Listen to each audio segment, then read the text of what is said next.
Assalamualaikum warahmatullahi wabarakatuh. Nama saya Nur Aprilia Jafar. Saya akan memaparkan materi tentang titrasi, oksidasi, dan reduksi. Titrasi redoks merupakan analisis titrimetri yang didasarkan pada reaksi redoks. Pada titrasi redoks, sampel yang dianalisis dititrasi dengan suatu indikator yang bersifat sebagai reduktor atau oksidator. Tergantung sifat dari analit sampel dan reaksi yang diharapkan terjadi dalam analisis. Prosedur titrasi yang berdasarkan reaksi redoks dapat memerlukan suhu yang dinaikkan, penambahan katalis, atau bereaksi berlebih disusul dengan titrasi kembali. Bereaksi berlebih biasanya ditambahkan dan kita harus dapat mengambil kelebihannya dengan mudah sehingga ia tidak akan bereaksi dengan titran pada titrasi selanjutnya.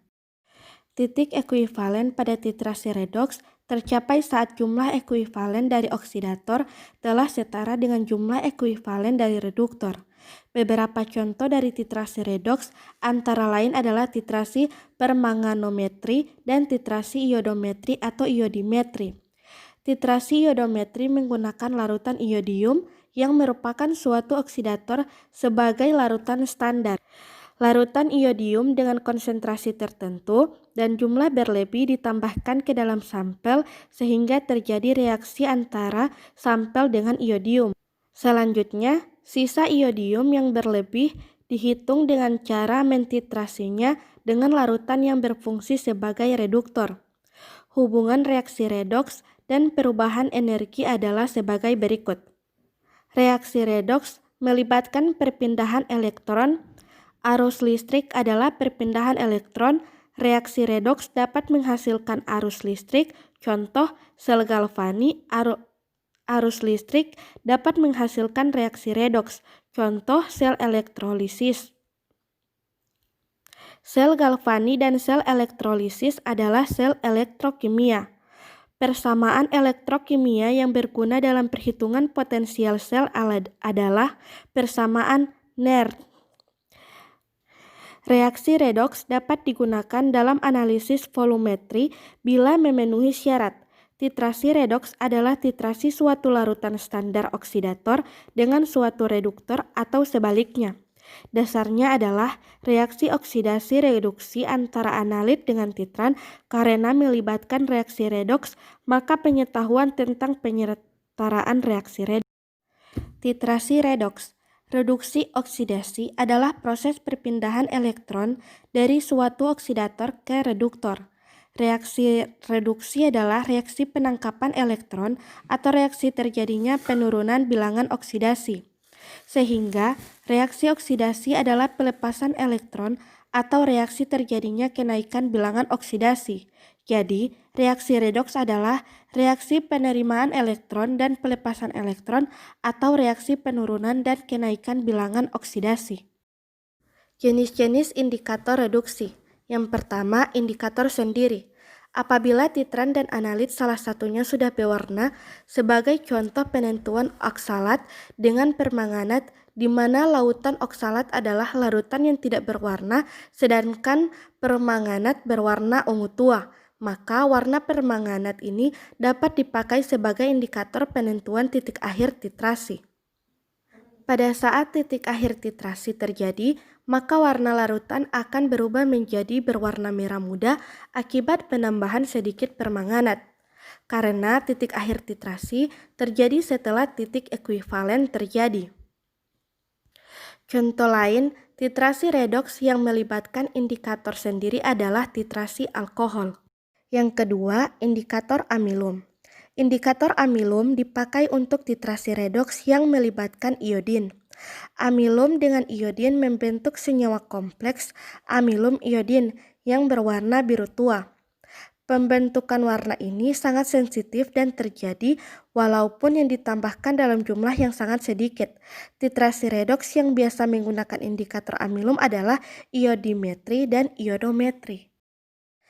Prinsip titrasi redoks.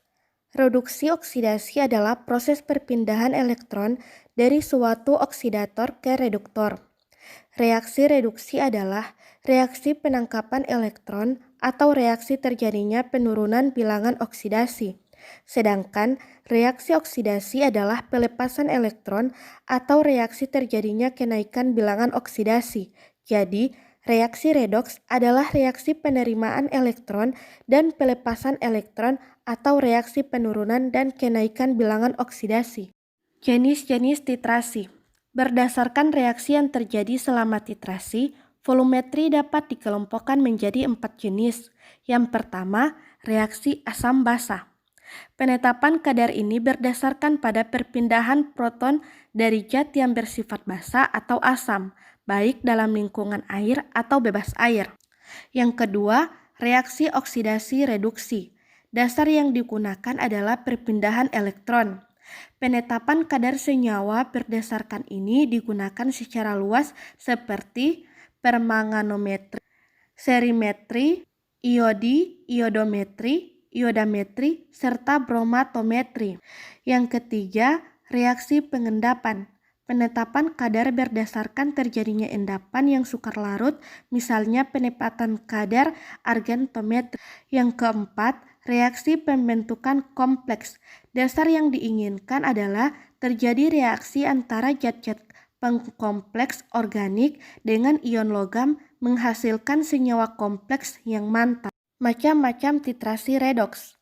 Terdapat beberapa macam titrasi redoks. Macam-macamnya adalah yang pertama permanganometri, yang kedua iodin, yang ketiga bromo, yang keempat serimetri.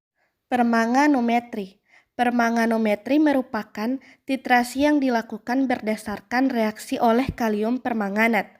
Reaksi ini difokuskan pada reaksi oksidasi dan reduksi yang terjadi antara KMnO4 dengan bahan baku tertentu. Kalium permanganat adalah oksidator kuat. Reagen ini dapat diperoleh dengan mudah, tidak mahal, dan tidak membutuhkan indikator terkecuali untuk larutan yang amat encer. 1 tetes 0,1 N permanganat memberikan warna merah muda yang jelas pada volume dari larutan yang biasa dipergunakan dalam sebuah titrasi. Warna ini digunakan untuk mengidentifikasi kelebihan reagen tersebut. Kelemahannya adalah dalam medium HCl, Cl- dapat teroksidasi. Demikian juga larutannya memiliki kestabilan yang terbatas. Yang kedua, titrasi iodin. Titrasi yang melibatkan iodium dapat dilakukan dengan dua cara, yaitu titrasi langsung dan titrasi tak langsung.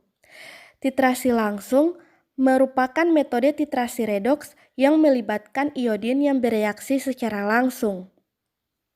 Sementara titrasi tak langsung merupakan titrasi yang tidak langsung dan digunakan untuk menetapkan senyawa-senyawa yang mempunyai potensial oksidasi lebih besar daripada sistem iodium, iodida, atau senyawa-senyawa yang bersifat oksidator. Iodometri terjadi pada zat yang bersifat oksidator seperti besi, tembaga, di mana zat ini akan mengoksidasi iodida yang ditambahkan membentuk iodin.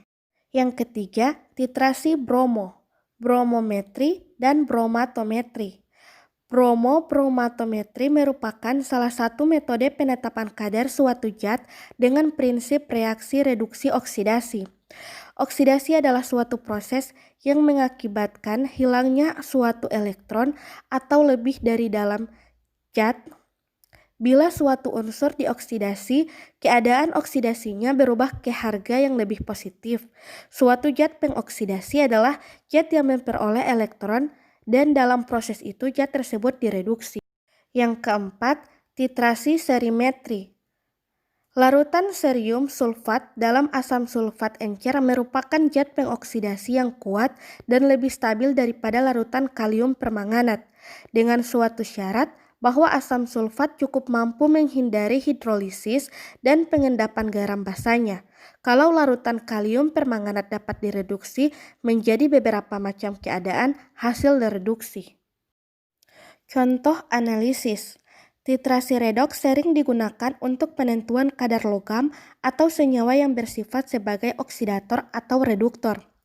Aplikasi dalam bidang industri misalnya penentuan kadar laktat pada minuman berisotonik menggunakan permanganat. penentuan sulfit dalam minuman anggur dengan menggunakan iodin, atau penentuan kadar alkohol dengan menggunakan kalium dikromat. Penentuan besi dalam biji-biji besi. Penentuan besi dalam biji-biji besi adalah aplikasi terpenting dari permanganometri. Mula-mula biji besi dilarutkan dalam asam klorida. Lalu, besi direduksi menjadi Fe2+. Setelah semua besi berada sebagai Fe2+ tambah B, kadarnya ditentukan dengan cara titrasi. Pada hidrogen peroksidasi, peroksida bertindak sebagai zat pereduksi. Pada kalsium secara tak langsung, mula-mula kalsium diendapkan sebagai CaC2O4. Setelah penyaringan dan pencucian, endapan dilarutkan dalam asam sulfat dan oksalatnya dititrasi dengan permanganat. Salah satu aplikasi titrasi redoks, khususnya iodometri, dengan I2 sebagai titran adalah untuk menentukan bilangan iod lemak dan minyak karena kemampuan mengoksidasi yang tidak besar. Tidak banyak zat yang dapat dititrasi berdasarkan iodometri langsung. Penggunaan ini memanfaatkan kesanggupan ikatan rangkap zat organik untuk mengadisi iod. Penentuan kadar vitamin C atau asam askorbat pun dapat dilakukan dengan titrasi ini. Aplikasi lain dari titrasi redoks adalah penentuan kadar air cara Karl Fischer. Itulah pemaparan saya tentang titrasi oksidasi reduksi. Terima kasih dan mohon maaf jika ada salah. Wassalamualaikum warahmatullahi wabarakatuh.